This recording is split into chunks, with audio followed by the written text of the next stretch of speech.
falando em saúde mental, a gente precisa então definir o que significa saúde mental, saúde emocional. Então, para a OMS, que é a Organização Mundial da Saúde, a saúde mental e a saúde emocional diz ser um estado, né, completo de bem-estar, e esse bem-estar está atrelado ao aspecto físico, ao aspecto mental e também social. Por que é importante pensar sobre o aspecto social? Porque nós estamos inseridos em um meio e esse meio também contribui para que a gente possa estabelecer trocas e relações o tempo inteiro. Ela é importante por quê? Porque na vida de todos nós, na nossa existência, ela acaba possibilitando o ajuste das nossas emoções o tempo inteiro. Sejam emoções saudáveis, sejam emoções não saudáveis. E o que é que eu chamo de emoções saudáveis e não saudáveis? De repente nós pensamos que a tristeza pode não ser uma emoção não saudável, né? Por que não é saudável? Porque te deixa triste, cabisbaixo. Mas a tristeza, assim como a alegria, faz parte da nossa natureza. Então a gente precisa desse sentimento de tristeza, como também a gente precisa de alegria. Mas isso é informação para eu trazer para vocês em outros momentos, falando sobre as emoções. Afinal de contas, a nossa vida ela é um sobe e desce, é uma roda gigante o tempo inteiro com muitas emoções. E vamos continuar então falando a respeito da saúde mental. Então, nesse momento, por que se escolhe falar em saúde mental? O ano começa, o mês de janeiro chega, e lá em 2014, um psicólogo também mineiro, ele teve essa preocupação de trazer essa informação e essa temática com um pouco mais de intensidade. E pensando em janeiro, falando janeiro branco, é justamente o momento onde as pessoas estão muito mais propensas aos recomeços, às reorganizações da vida, à tomada de novas atitudes, e por conta disso, a própria campanha vem justamente trazer esse objetivo. É fazer despertar na humanidade como um todo essa condição e essa possibilidade de pensar um pouco mais sobre esse completo bem-estar físico, social e emocional, que é a saúde mental. Então, continuando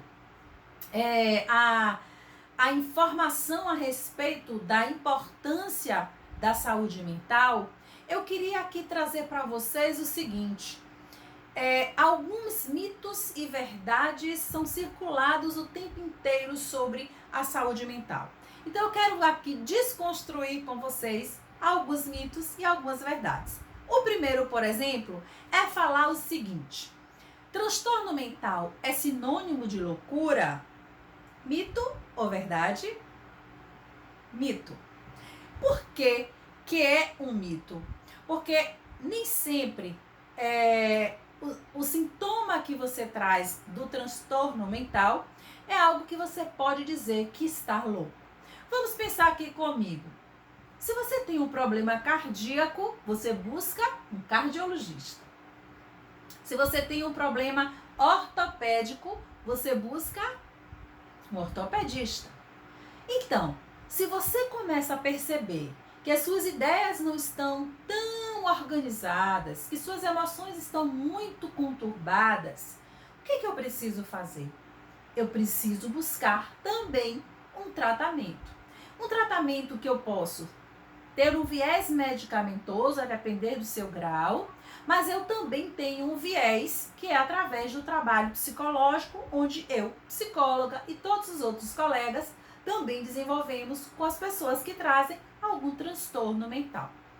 Isso é falar um pouco sobre que profissionais eu vou buscar especificamente para trabalhar com aquilo que o meu corpo apresenta, que as minhas emoções apresentam, que a minha saúde como um todo quer e diz o que eu preciso melhorar. Uma outra questão importante para a gente falar a respeito se é mito ou se é verdade é o seguinte: a depressão, ela é parcialmente genética? Mito ou verdade? Verdade.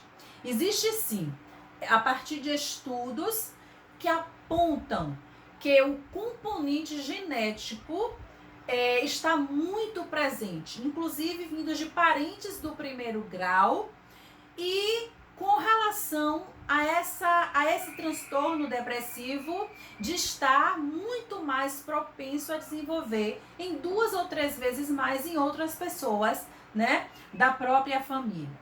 Então, algo para a gente poder compreender.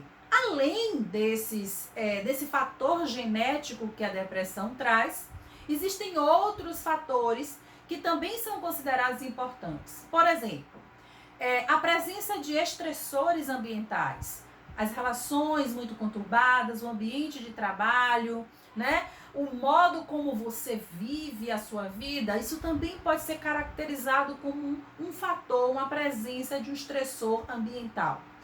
A desorganização familiar, inclusive, eu nem gosto muito de trazer o termo estrutura ou desestrutura familiar, mas a organização, a forma como é gerida, a forma como é conduzida aquela família, também pode ser um fator que contribua para o desenvolvimento da depressão.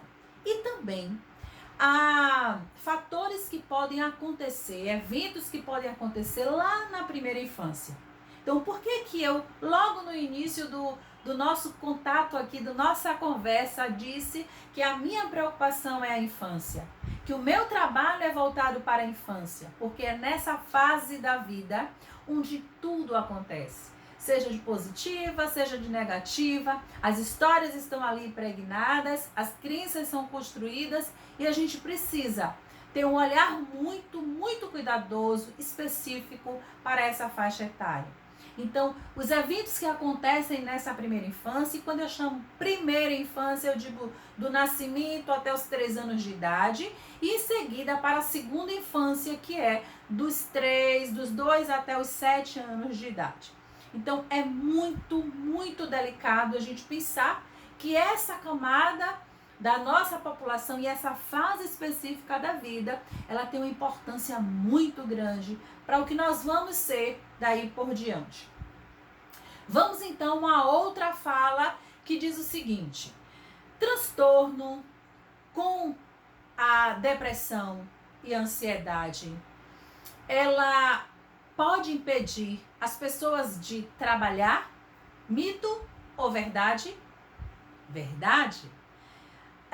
Estudos novamente apontam que o alto índice de pessoas que se encontram hoje em quadros, né, depressivos acaba por ser a segunda maior situação comum de afastamento, de invalidez das pessoas no contexto, né, laboral.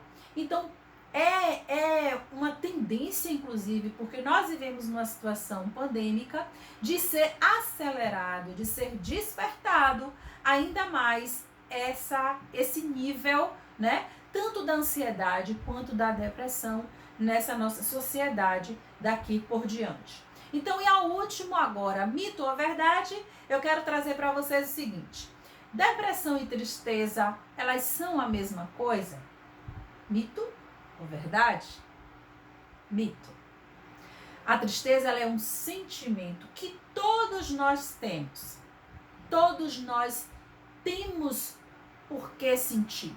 Se nós perdemos alguma coisa, ou um ente, ou uma fase da nossa vida que está delicada, se naquele dia eu não estou tão bem, eu posso me sentir também triste, eu preciso expressar essa minha tristeza.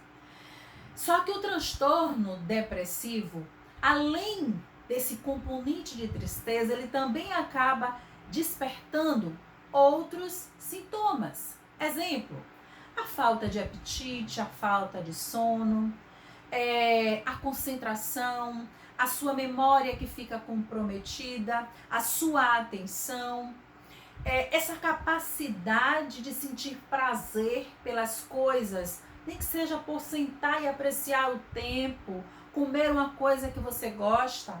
Então, tudo isso é algo que é para ser observado, essa intensidade, essa frequência, esse nível né, que vem trazendo essa pessoa para ser considerada como um quadro depressivo. Então, é muito importante a gente poder estar atento a essas informações, para não usar a palavra depressiva de qualquer forma, de qualquer maneira.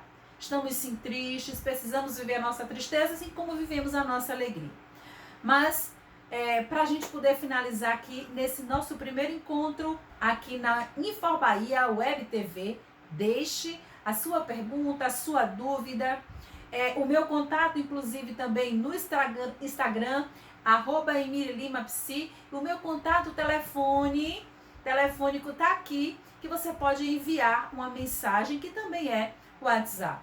Então, dentro da possibilidade, o que é condição de ser respondida aqui para todos, eu poderei responder, mas se for algo específico e que demande um pouco mais de acolhimento individual, eu preciso falar isso de uma forma muito mais direta com quem enviar essas mensagens. Mas faça isso e vamos aqui trazendo também algumas temáticas que podem virar assunto do nosso Conversa com Psi a partir de hoje aqui na InfoBahia. Um grande abraço e até o nosso próximo encontro.